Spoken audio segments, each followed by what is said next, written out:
special guest, Webb County Judge Tano Tijerina. Good morning.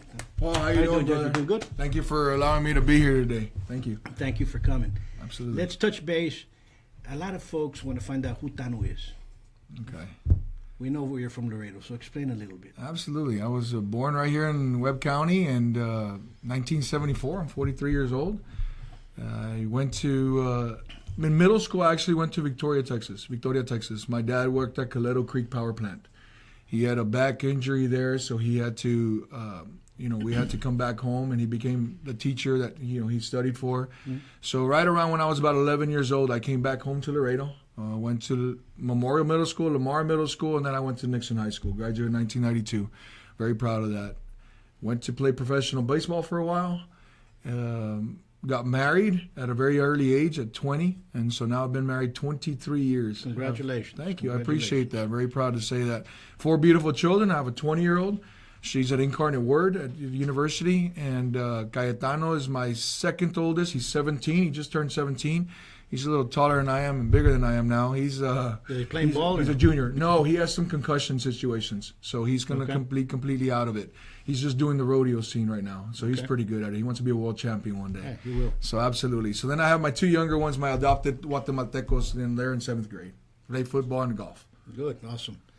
Well, your Tío David is a compadre of mine, so yes. Golf runs in the family. Yeah, they do. Him and yes. Danny and everybody, they're all golf players. Yes, they're all golfers. They love it. What about the golf scene here in Laredo? I know we have our golf course over there in Webb County. Tell us a little bit about that. There's been some controversy. And that's good that you're bringing it up. The golf course has always been some people say, well, get rid of it. It's valued land. You could sell it by the square foot. All that good stuff. My personal opinion, we need to bring it back up to par, and I think it's getting there. But we need to allocate a lot of money. It's been choked out for many, many years. So to turn that corner is going to take an enormous amount of money. But one of the things that I was hoping to see is, I don't ever want to get rid of the golf course, and I'll tell you why. To me, the LISD and the UISD schools that are in the South, in the Central, it's very hard for them to go, and by the way, the Max golf course is unbelievable. I mean, the city golf course, it is unbelievable. That's one of my favorite golf courses. But it's very hard for these children to travel an hour to go practice for 30 minutes, come back a whole hour with the traffic and all that good stuff. It's very difficult. I personally, being an ex-athlete, I would hate to ever take out the next Tiger Woods, Jordan Spieth out of Laredo. You never know. And so if we start closing these kind of, quality of life deals down, because it hasn't been kept up, it doesn't mean that it should be closed. It needs to, we just need to do our due diligence as well. Yeah, you're absolutely correct. And we do have some great athletes here. Mm-hmm. We have some great boxers, Canizales. We have 4 world champions. Absolutely. We have, you guys played pro ball. What team were you in? Milwaukee Brewers. Yep. What was your experience? Tell us a little bit about that. The Milwaukee, playing with Milwaukee was a dream of mine since I was little. And to be able to play pro ball and to be able to be around the guys and be coached, by professionals, it was a different experience. It's a cream of the cream. I did not ever get to drink my cup of coffee in the major leagues, and that still stings a little bit, but it's okay. I'm one of those guys that, when I go for something, I go for everything. And sometimes, I've learned that not everything works out. God has his certain plans, but I totally played 7 years of professional baseball, and I totally just really loved it. I really did. How many Laredoans have played pro ball? I think Freddie Benavides was number 1. I know that for a fact. Myself was number 2, and I believe there was about 3 or 4 more guys behind me. And so I think there's been about a handful of guys that come out of and that's not to say that there's not many more that should have been going. No, sure. It's for whatever reason something happened, and so. But yeah, we're one of the few that have gotten an opportunity to go play. Well, congratulations to everybody that's gone over there and represented Laredo, Absolutely. especially in the pro scene. Thank you. In baseball, Thank not you. that many, but Thank they're you. That's a good one. Yeah. Tell us what's going on with Webb County. I remember when you first ran. First time you sat down and we were talking, and you said, Paul, I need to change. We need to come in here and change a little bit. Have you achieved those changes? Or are you trying to get more? does Tano Tijerina, not the judge, Tano Tijerina want from Webb County? It's funny when you walk into a certain situation and you're expecting to do something, all of a sudden when you realize that now you have to have rigid flexibility, if you want to call it that, okay? Because I was expecting to go in there and when I talked about change, we talked about different parts and attributes of the change, the word change. The word that I was using at the time was, hey, we need to get in there and maybe more quality of life projects, more this, more that. The problem is when you have a shortfall of money, like we've had the last 3 years, I haven't had 1 year that's been in the positive. So you tend to, we're put in positions that we have to do the best for the county and for the people of the county. Mm-hmm. So short story is able to do more with less, okay?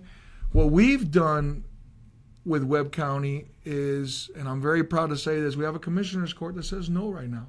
I don't think it's ever been done. And so, in what sense? When people are asking for more than maybe, then we can provide, we can give, this time I think, it's not for political, and I'm not there for politics. I'm there for the people. And, we've done things. The other day I had a gentleman tell me the other day, you've done more things anti-politics because, we had to raise rates for the water rates. We had to raise rates we had to even put rates on to pick up trash because that was illegal. We found that out. The water rates, we were doing ½ penny a gallon. We just couldn't afford it anymore. And then we had to do different things like the insurance. That whole insurance deal, I'm still distraught with it. I'm not really 100% happy with it. But when you're paying in the tunes of minimum of $1.2 million since 1999, the county has been, your taxpayer monies have been being utilized for the insurance in the no less than $1.2 million. The last 2 years, we've had to put $6.4 million because of all this Obama, I don't want to say Obamacare because really there's just a lot to it than just Obamacare. The point is that we all know that the health, crisis, the health insurance has gone crazy in the last couple of years here in the United States. We're no different, but this time now the insurance, the employees are feeding it a little bit. So that's been really hard. So going back to my point is we've done a lot of things. Everybody's like, well, you could have waited till after the election. It'd have been smoother, but that's not who I am. We're not here, we're here. Our time is limited. We got to do what's right and to sleep well at night. So I'm very proud to say that. Okay. What do you want to accomplish? Let's say we go forward another 4 years. What do you want to say? You know what? Now I've done this. This is my next step. This is what I want to. You know what I'm saying? Absolutely. I've had. There's a lot yet. Right now I've done a lot with nothing, and hopefully now we start getting healthier. Sometimes we got to take a 1 step back to take 2 steps forwards, and I think we're at that point now. Laredo, Webb County will never be the same. Population-wise, growth-wise, it's going to explode. It's a matter of us being able to take advantage of this opportunity, bring in more, opportunities. The bridge, is one of my number one priorities. We've been patching up where all the bleeding is going on. A lot of the monies are going out. But what are we bringing into the coffer? Right. And that's nothing. Right now, other than our ad valorem taxes and other than our oil and gas, which right now, thank the good Lord, it's moving up. But we had a shortfall on that. So now what does that leave us with? We're having to look at it. And we really can't do much other than what the state of Texas allows us. But the bridge, to me, brings in good money. And so I'd like to partner with the city and be able to do that 4-5 bridge. And then the other quality of life issue that I would love to see is a new fairgrounds. I think there's an opportunity there. We're going to go out this Monday coming up. We're going to start going out for our first half of the bond. Hopefully it gets passed to Commissioner's Court. We're going to go out for about $20 million. And that way we could build something really nice. Everybody. Fairgrounds, excuse me. Is that the Life Downs? Or it would be the fair, yes, sir. And that now Life Downs is a group that's running it. It's the 501c3 that's running it. When I say fairgrounds, it could be with Life, or it could be with Life number 2, or whatever we have to do.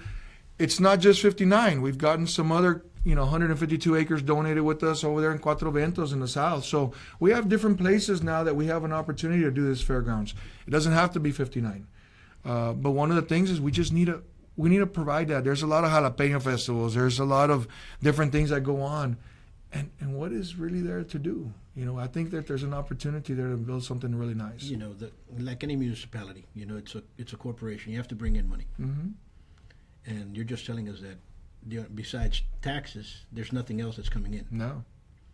So this new fairground will be actually another new venue. I think it could. Would it offset the cost? I'm not sure it'll offset the cost. Those are sometimes. Would it pay itself off? Would it, eventually? I think operations wise throughout the year, I think it does have that potential. I really do believe so. Now, it paying itself off, obviously, when you're looking at $20 million. I mean, that's a lot of money, but yet we deserve it. Webb County deserves it. When's the last time Webb County's done something special as a quality of life project? It's been I don't remember. No, you're absolutely correct. So, how about the situation with the jail? What do you see? What do you foretell? We all want a jail, where nobody's disagreeing for a jail. Yeah. It was just, I guess, the way it was proposed. What they want is a little bit different, but we do need a jail. Yeah. No. What's your ideas towards that?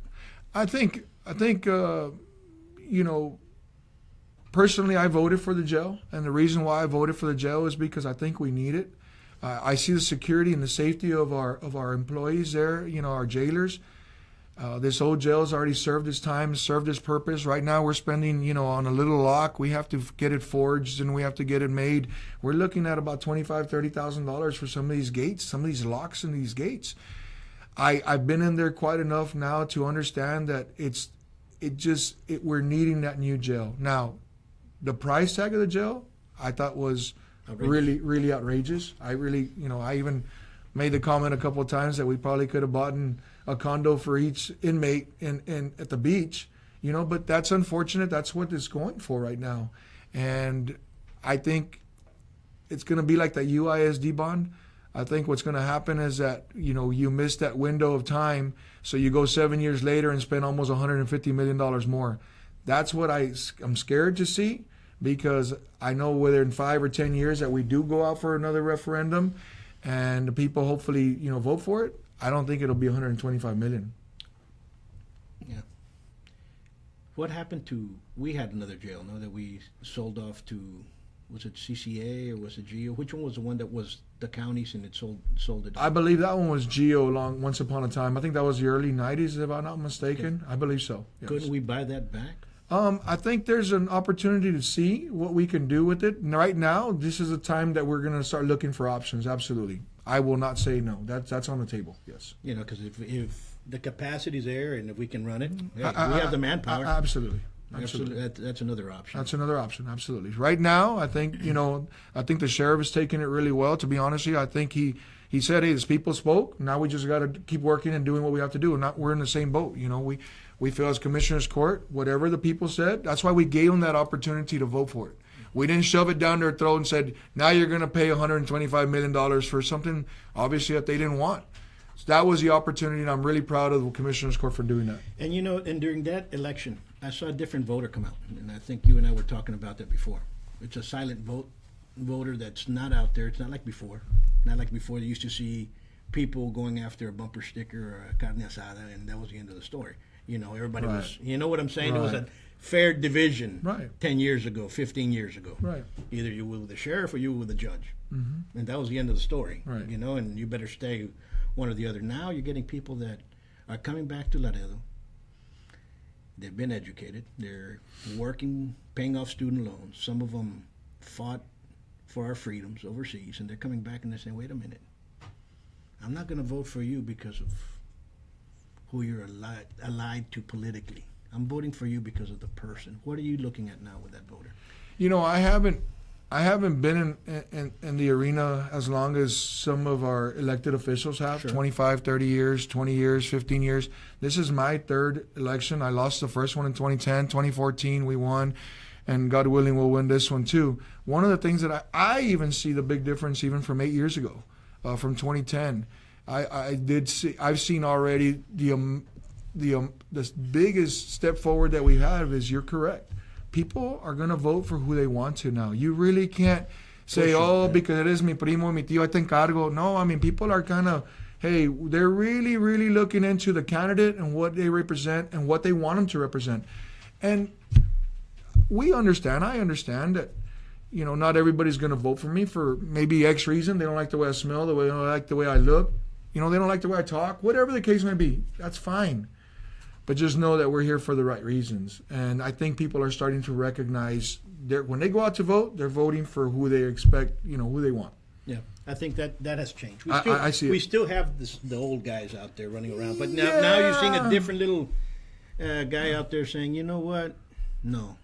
I go speak to a lot of high school kids. And the high school kids are, man, they chomping on the bit because it's amazing to hear them talking about politics and their candidate and stuff. So I get really excited when I see that. And you have a lot of high school kids that are 18 years old and now they can vote. Absolutely. And that's something that should be by both parties, both the Democratic Party and the Republican Party should be targeting those in a heartbeat. Paul, I think one of the things that we're lacking here in the United States is it's a freedom to go out and vote. Exactly. The problem is right. It's a right. It's a freedom and a right to go out and vote. The problem is nobody exercises that right. Other countries like Canada, Switzerland, you have other places in the world. It is a must, mandatory. If not, they tax you or something. There's gonna be some kind of repercussion from it.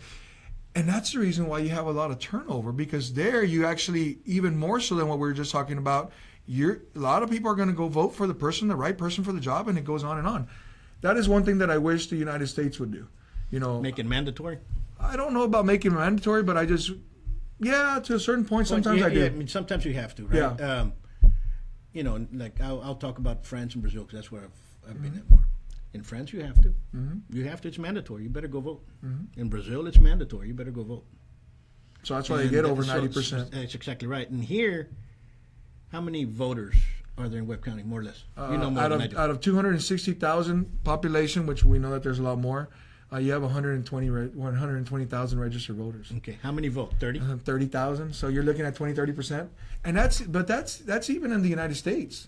If you look at it, look at all the amount of people we have in the United States, and what turns out about 40% on presidential elections. That's it. So something has to change. Yes. Something has to change. Yes. Let's touch base more on safety. Are you for the wall or against the wall? I'm against the wall. Why? I think we have a natural barrier. Yeah, of course. I think the water. I think if like any good general or great general in the war is going to do, you can't fight what you can't see. I think maybe we need to help eradicate the carrizo cane. First of all, it's diminishing our water water content. So the riparian, right? Yeah. Riparian, yeah. Correct. It's sucking up a lot of our water, and that's our number one water source is the river. I think the cane itself, it's hard for. I would like to see the safety of our border patrol and customs a little bit more to where they could have an opportunity, because I don't want them getting hurt either. I totally understand their part of it. But the part that I just totally disagree with is a physical barrier wall. The reason why, in our culture, let's face it, you give somebody your back. We do $3 billion with Mexico. We do $3 billion a year of commerce going back and forth. You tell me, if you were in a business and you do $3 billion, are you going to treat them that way? You putting up a wall is basically saying, you know what, we don't need you, we don't like you, and only certain things are okay. That's not fair. And I look at it like that. Now, can we do a virtual wall? I've talked to the wind farms and stuff like that. The wind farm said, hey, we'll put some wind turbines along the river bank, put some cameras to make it more vigilant, more security, more safety oriented. Yet now the rancher or the landowner has an opportunity to make a little bit of income. And I think it works out for all ways. I think, for energy's sake and everything. So those are little things that I think that there's different options. I just personally don't think there should be a barrier. There is terrain in the United States that literally needs a wall. I will 100% agree with you, like in Arizona and New Mexico. I totally understand that wall. In some parts of Texas, the same way. Totally understand that. I'm sorry. Totally understand that wall. Yes. Yeah. Here, I don't think so. Here we have, we're all descendants of old Mexicans and Spaniards, and some of us are Texicans and so on and so forth. Big families here. all families here. We have friends and family across the border. So it's kind of a touchy situation. But I look at it this way. Mexico also has to start cutting the lines towards the violence that's crossing over. They have to be responsible for some of that, which they have not. They've been, you guys take care of it. You know what? You guys take care of it. And I think that's a problem. I think when Mexico and the politicians step up and say, wait a minute, we're losing business. We might lose business. We have to actually start, you guys over there start behaving. I think things might change. But do you think that a physical barrier wall would help that? No, on certain parts, yeah. Here, maybe, in some terrain. Like if you go towards the Big Bend and all that, where are you going to put it? Correct. There's no, I mean, Correct. I want to see the engineer. If they're going to do it, I want to see the engineer that's going to make a wall along all those canyons. You know what I'm saying? If it'll be an engineering feat. Right. And I would like to see it just because of that. But there's parts of it that we do need, and there's parts of it that we don't need. Okay? They started at what, 15 years ago? Remember, they started up and down. Correct. And I don't know whatever happened. I guess the funding ran out. And Right. so I don't know. Do we need more boots on the ground? You know, both of us live in the ranch. Sometimes we both are at the ranch. You've seen illegals in your ranch. I've seen illegals in ours. The Border Patrol is more of a search and rescue than anything else. And, you know, and I'm more against the human trafficking. Oh, absolutely. And that's something that we have to, you know, attack. And I think we have to. Yeah. Here in Laredo. You know. Absolutely. And I don't know if the wall would change it, or if a fence would have been used better than the wall. You know what I'm saying? Because a wall's a wall, a fence a fence. You know what I'm saying? You know what I mean? I agree. If somebody uses, I'm going to put a fence. Oh yeah, put a fence. How high? You know what I'm saying? But I'm going to put a wall. What? And that's the thing. You know what you I'm saying? do a 20-foot wall. It takes a 21-foot ladder just to go over. I understand. Or go under. You know what I'm saying? So, you know. I just think it's a lot of money. I don't think it's for us here locally. I just would hate to see a wall go up. I really would. And where would you put it? Because you would have to go. I'm going to talk about, like, let's say where La Posada is, because where it floods. I mean, if you put a wall where it floods, wall's gone. You would have to literally put it, I mean, probably in between where La Posada is. You'd have to run through La Posada. It would just destroy, you know, downtown, a lot of it. So I think they're I'm pretty sure it's going to happen. We just have to understand how we're going to swallow that one to come in, and how we're going to pass it on as, guess what? It's something we have to live with. Understand? And we've been dealing with that influence of people. Now let's protect them, and that's something that we've tried our darn, because we got damn good agents out there, excellent agents. I don't think we need more boots on the ground. What I really do think that we need is, and I've spoken to a lot of brass from the customs and also Border Patrol.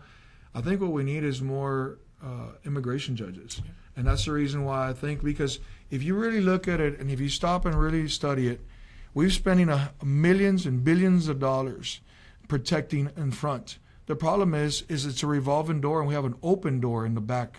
So it's just going around us, and because we're giving them either, some of these people that we're catching illegally, we're giving them either a voucher to come back to go to court. A lot of them don't come back to court, so they're here 3-4 months waiting for a court date. I think what we need is more immigration judges. I think that the legislation has already passed that, and Congress, I think, has already gone through that. And I know we're getting one here in Webb County, which is great. I'm really happy to hear that. I think our immigration has to change. Oh, yes. Our regulations have to change. Yes. You know, and I think we have to look into that. Yes. I agree with that. Yes, absolutely. Absolutely. And I think that's something we can, but let's touch base on another issue. How about our youth? What do you have plans with our youth? Our youth, it's something that one of the number one things that I have fallen in love with is communities and schools. Communities and schools, to me, if nobody has seen it or has ever even understood what that is, it is an organization that is now in every school, UISD and LISD, and I'm proud of both superintendents for putting them and making it a requirement for every school to have one. And these are your troubled youth. A lot of times they're just needing some attention and some help that they're not having at the house. They are such good kids. I catch myself feeling like I could correspond to a lot of these young individuals because I was there at one particular point in time. Of course, we all were. And I just think it just sometimes takes a bump, takes a little bit of an extra push to be able to do something special for them. And you could turn their life around like this very, very quickly. Proud to say that I want to continue being involved in the communities of schools, but not just that.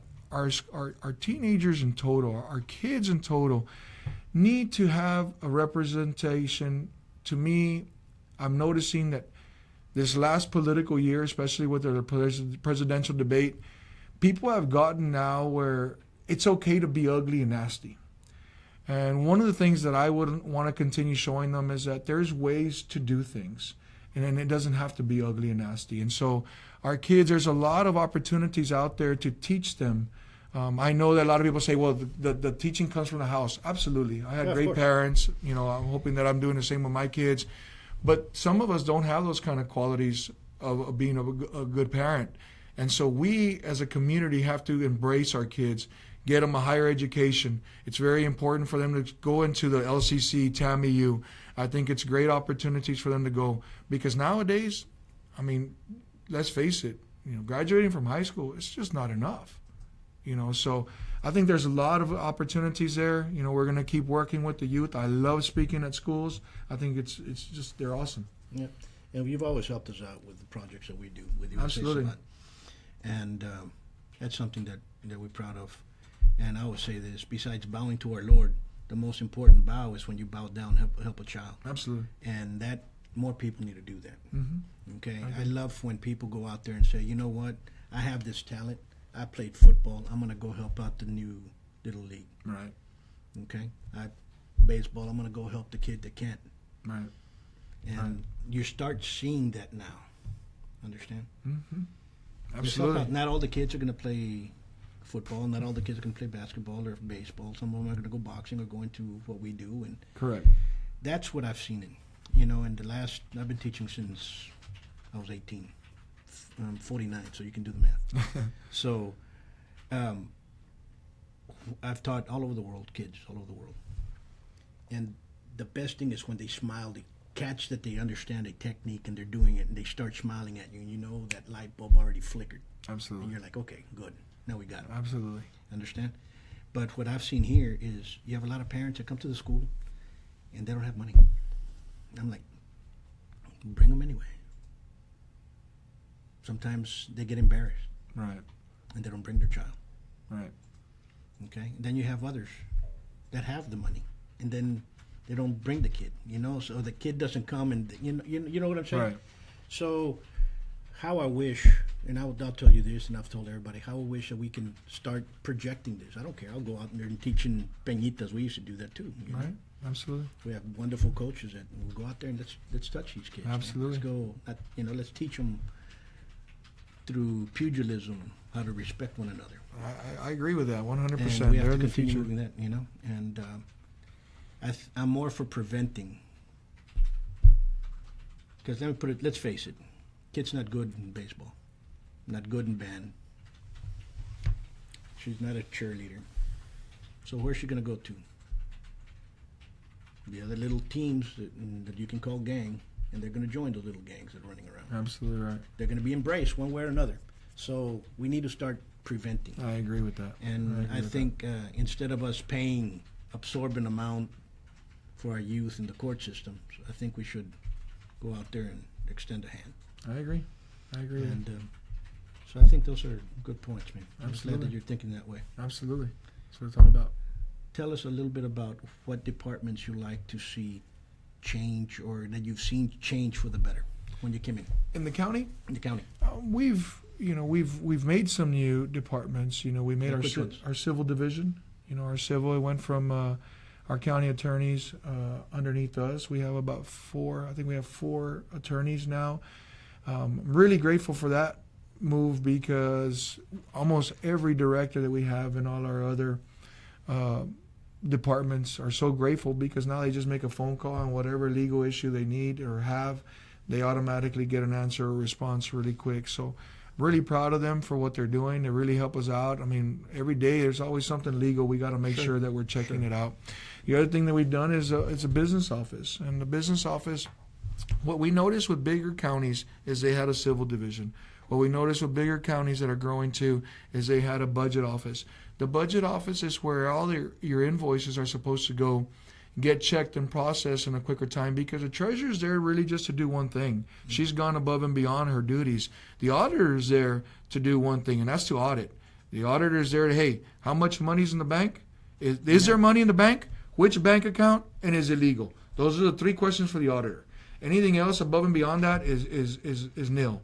And so they've also gone above and beyond so many years, and now we have a budget office where all these go through, and they're the ones that they're the nucleus of how the check's getting paid.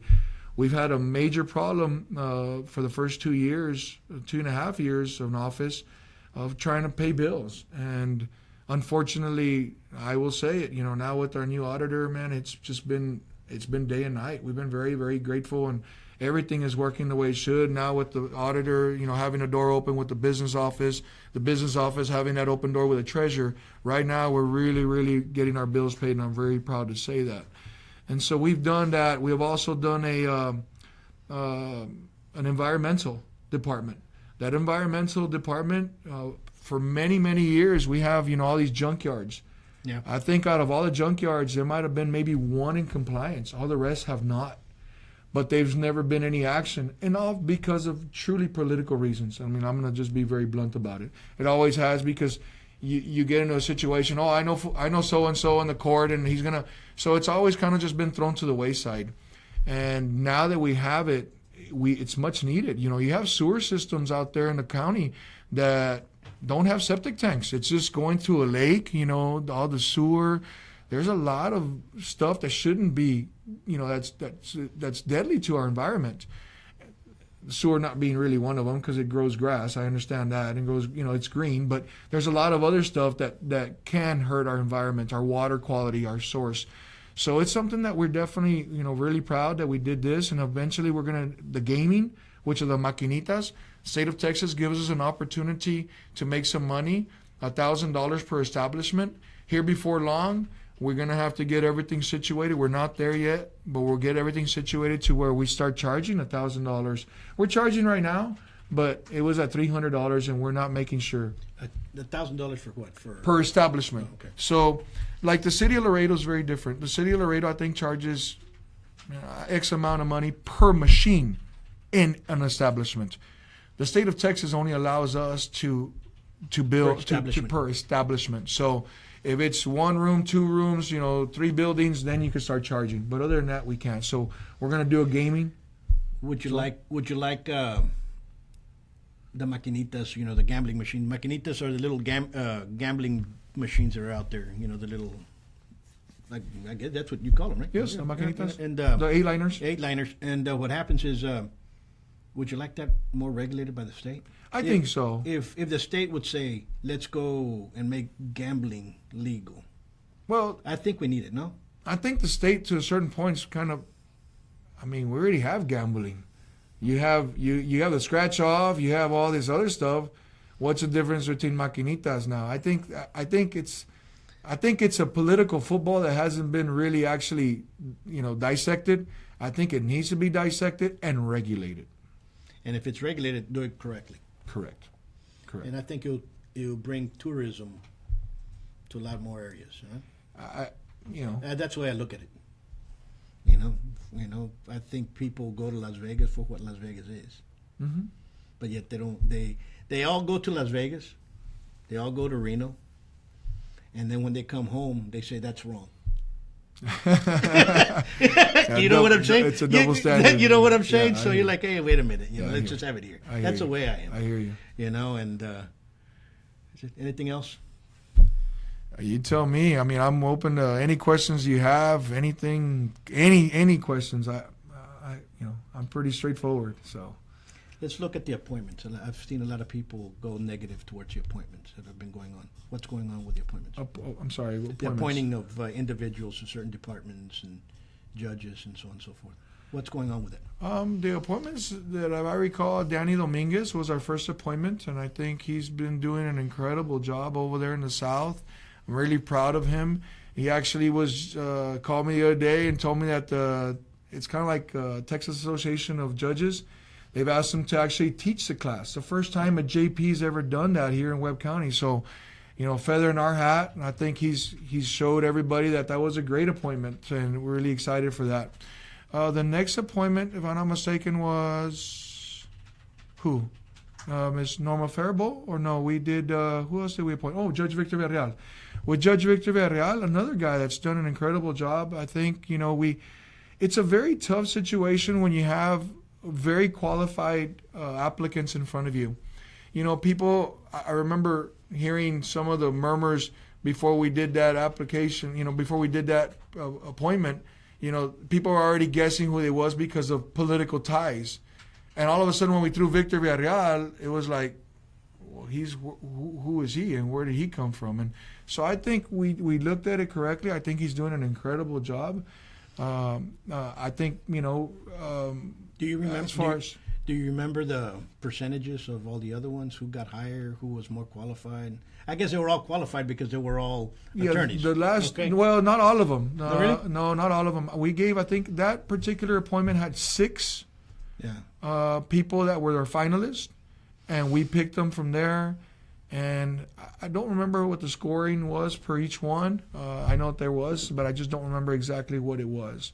And the last appointment that we just did was with Miss Norma Faribault. And again, that was everybody was expecting and already thinking that it was going to be a certain individual or a couple of individuals. And we get a lady that, that's doing an incredible job there at UISD. I think it's important to state that we're looking at the position and the candidate very closely, and it's tough decisions at times, absolutely. But I think we fared very well. Not everybody's going to be happy with the appointments. Totally understandable. Mm-hmm. You might have a situation, one individual, you might have it with all 3. But what was presented to us at court and what I see that's happening as a job, I think they're doing well. That's good to hear. And what else? That's about it. Your campaign. What do you see now since the other ones that you ran? Because you've got 2 underneath your belt. What's this one? What's the hardest one now? The hardest problem that you have now? In each one, you had a problem, and you had to overcome it. What's the one now? The hardest probably, and I don't want to say hardest problem, but it is a concern or a problem, is the misinformation that my opponent is throwing out there. There's just, different things that she goes around saying, and it's like this last debate. She went on saying that I was the devil in raising taxes, and I've raised the tax rate. The tax rate at 0.4147 has stayed the same for I don't know how many years. I mean, there's plenty of opportunities to see that, and plenty of black and white papers to see that. But when there's, and I did the last debate, I basically, with her own words, I played a video in the debate showing that, everything she had just finished saying, that I was the devil and I was lying, here she is saying complete opposite. So that has probably been, look, the people are so good, and we spoke about it a little while ago. They're smarter, they're more educated, and they're seeing through that rhetoric. But the point is how to get a positive message, because that, again, politics is so negative all the time, and it doesn't have to be that way. 2 people that are trying to look, it boils down to this, guys. Regardless of you like Tano Tijerina or Patty Barrera, it doesn't matter. You have 2 individuals that are basically, they're doing an interview for quite a bit of months. They're doing an interview process for the people. It's for you all truly to decide who do you want to give a job to. And if, whatever case may be, that's their prerogative. It doesn't have to be, because March 6th is going to come and go. Yeah. March 7th, we still have to work for everybody, even more so the people that didn't vote for me, because I want to show them that you have somebody that's here for you, not for just some people. Yeah, you're absolutely correct. Yeah. How about the black eye Webb County and Laredo received last year, with the FBI coming down and putting everybody into investigation? What's going on? Because you were unscathed. and you came out standing tall. What's going on? What, if you can elaborate? Absolutely. You know, they put our names in there because we're all county officials, and regardless of we had ties or no ties, regardless, we still have to be named because of. I asked, I was like, why is my name on there? And they said, well, it's just in case we have questions, you automatically are able to come in and we're able to question you on certain information. And so I am really happy that they're there. I wish that they would be there. I wish. Why politics has a bad name is because of lack of transparency. And I think there's certain individuals out there that are doing everything they can. Like myself, I'd like to say that I'm doing everything I can to be transparent. Everything is out in the open. I got nothing to hide. But there is some individuals that I would say that it's very sad to see that are still taking advantage of the old political system. And those are the people, to me, if you make that bed and you're playing with fire, you might as well sleep in it and burn. Because I am not sorry for what they have coming for them, because they're taking advantage of the people of Webb County that put trust in these people. And that's why, you know, when you talk about a politico or a politician, it automatically brings a negative connotation because of all the things that have happened, not just in Webb County and everywhere. And we have great FBI agents. I've had some great students, and I've met many great agents. And the FBI in the last couple of days took a black guy, especially with this memo that's been going around. Right. What do you think about that? Everybody, you know. And that's politics playing again. That is politics. And politics should not have been taken into an investigation of that nature. I don't agree. I agree with you. Because that's dangerous. I agree with you. Now we're giving muscle to an entity that's supposed to be protecting the people and not trying to destroy a citizen. And I agree with you 100%. And that right there is, if that happened, let them burn. Yes. And doesn't matter. It's not about parties here, parties there. Hey, you did something wrong, stand up, and you know what? You're going to fry. Right. That's the way I look at it. Right. And because apparently there's a lot more coming. I think so. And that's like here in Webb County. I personally think that there's going to be some more coming. You know, yeah. There's some individuals that have left their post, and I will tell you that I'll be surprised if they raise their right hand or if they even come out unscathed by the end of the year. You know, there's some things that are going on in Webb County that I will tell you that are serious, and I'm glad. And if I could be of any help, I want to be a help, and this is my sworn duty to do. Yeah. Another issue that came to us in Webb County, Mr. Villarreal leaving the position for the electoral office, the department, the elections office. Oh yeah, that was the last appointment too. In the HR department too. Yeah. Remember? Yes. What occurred there? What was he just tired, or did he say? Because that to me came out like out of left field. You know what I'm saying? I don't know. Other than the fact that I decided to put some cameras there where the ballots are going to be, and I spoke to him that week. You know, he asked me a couple of questions on why I was doing it, and I said, well, as long as it's not illegal, and apparently they had been trying to do it for many, many, many years. Nothing's ever gotten done. My deal is this: why do we need to impound ballots? Why can't we just have somewhere where everybody could just see it from the internet, and view it live? I mean, technology has grown so much. It takes so much money to be able to go and hire an attorney. The attorney then go in front of a judge. The judge then goes to Chilo. Then Chilo goes, then impounds the ballots. I'm not saying that it can't be done that way. If somebody wants to do it, that's fine. I just don't see the reasons why now when you have cameras. And so going back to Mr. Villarreal, I mean, I don't know what his reasons were other than he said that he had been feeling a little bit of pressure since 2015. Well, if that's the case, then he should have left a lot earlier. I don't understand. Again, some people take it very personal because the same way that I'm out here buying and trying to, keep my job is the same way that I treat others in the county. He hadn't had a job interview or analysis. What's it called? He hadn't had one in 12 years. A review. He hadn't had a review in 12 years. 12 years. I mean, all we did is say, hey, it's time. It's time to do an evaluation on your job. So those are the things. Yeah. And it just right in front, you know, that's what gets a lot of people. So everybody starts speculating, everybody starts guessing what they shouldn't. But I don't agree with the timing. Yeah. I think it was done. I think it was done, you know, with a little bit of intentions, and I don't agree with that. So we're still good with that. Yeah, we're good. All right. Wonderful. We'll keep on going. That's right. Let's do it. How many more minutes? Well, I mean, we're at 45 minutes. Okay, we'll go one. And I'm good. So was there an appointment there? There was. The gentleman that got the appointment is Mr. They call him Red, is Mr. Tejas. Sure, the attorney? The attorney. Good man. I don't know other than what was presented. And, I mean, I know of him, and I know him. I obviously have spoken to him quite a bit of times in the last couple of years.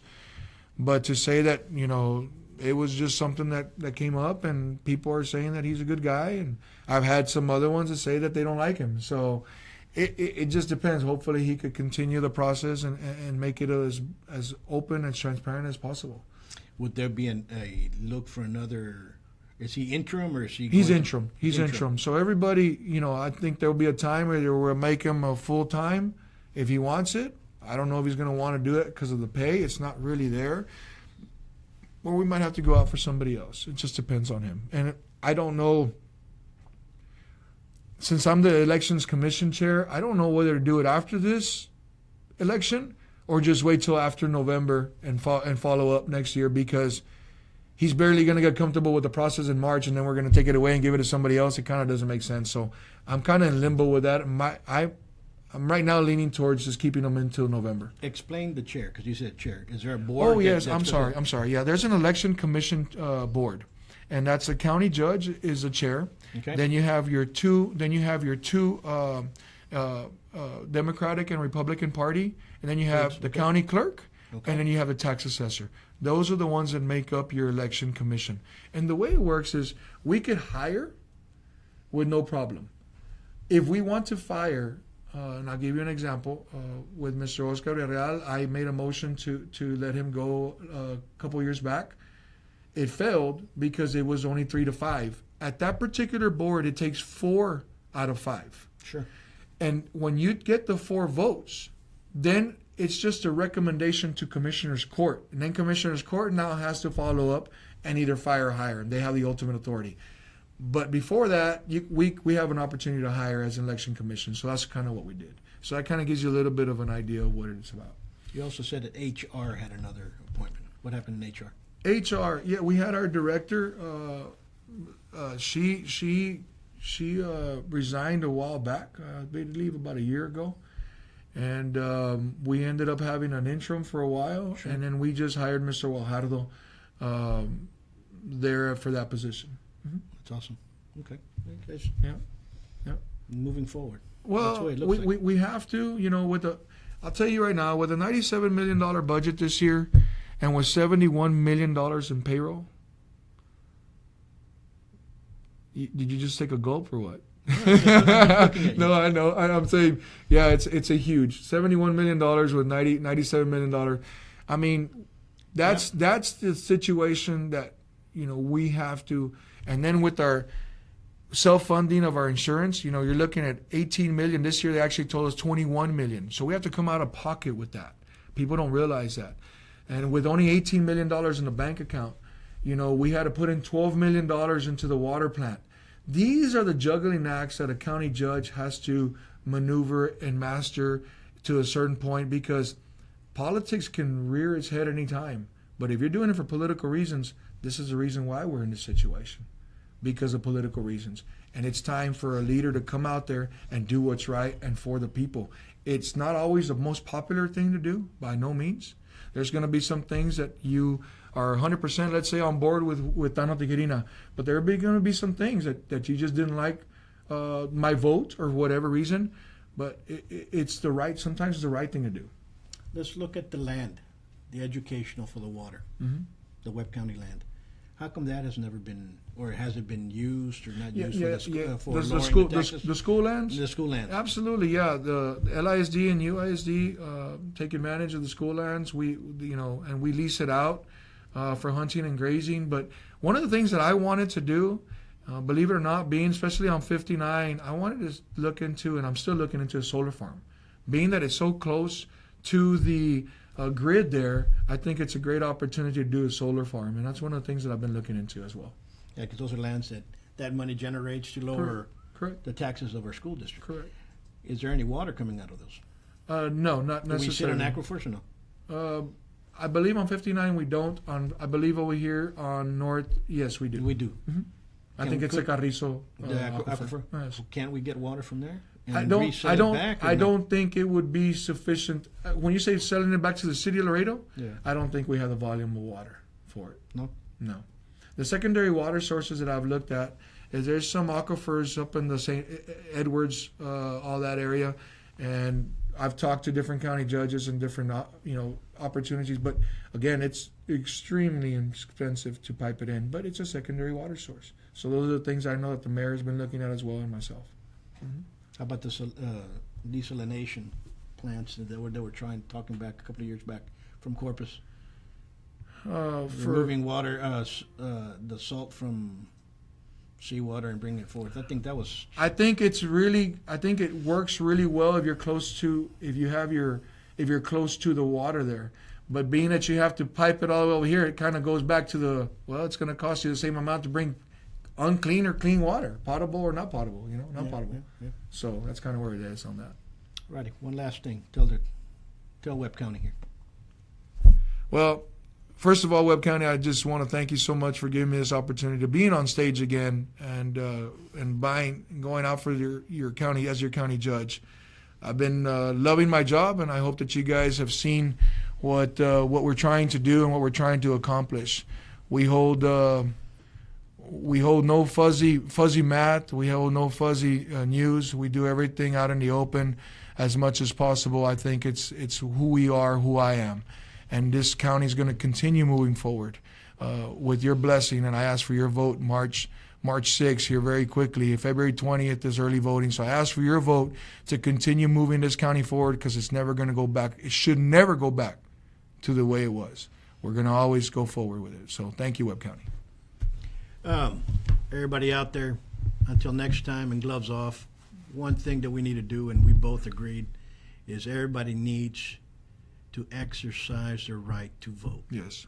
You all need to go out and vote. And those that wanted to register for vote, yesterday was the last day. Yesterday was the last day. So you guys missed your chance, but you guys can still register to vote for November. Yes. So again, exercise your right to vote, because there's a nice T-shirt that I read one time. It says, "If you don't vote, you can't bitch." So remember that one. Until next time, here in Glove Off.